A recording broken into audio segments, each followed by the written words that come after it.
Afghan history is, or the writing of Afghan history is a kind of particularly problematic field, largely because Afghanistan has been, since the 18th century, a contested area for other nations. In the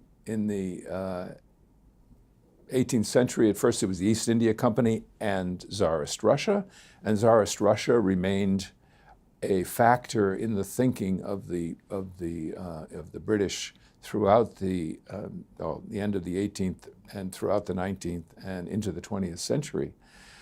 And so writing about Afghanistan, the people writing about Afghanistan in the West were always conscious. I mean, they're writing from the standpoint of power politics. Almost all of the work that's done is in some way. And then others who worked trying to get at what was happening inside Afghanistan had to rely on works that are being written outside, from the outside perspective. So although there were other, but very few, other works of history written by people who lived in Afghanistan or were Afghans living outside Afghanistan, available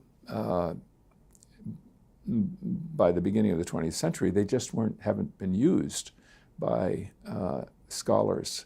So this isn't, I mean, just the size of it alone was going to tell you this. This is full of information that isn't available anywhere else. And it's written from an Afghan standpoint. So you now have something to balance against this mass of material written. I mean, for example, I'll give you one work that was recently published.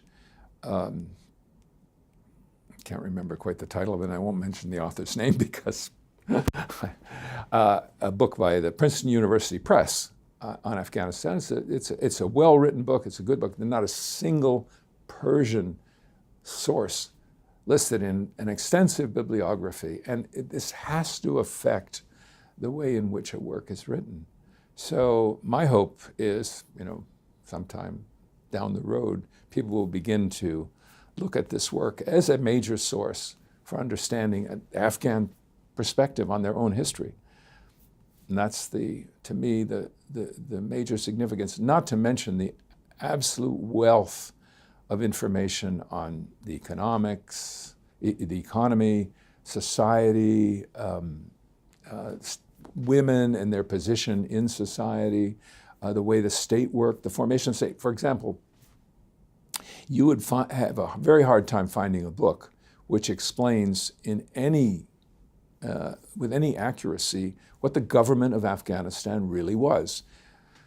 An Afghan named Hassan Kakar, who's done some good work, and Brill has published one of his books, wrote a book back in the late 70s called The State and Society under Abdurrahman. And he had access to this, but he didn't use it very much. He mostly relied on British sources.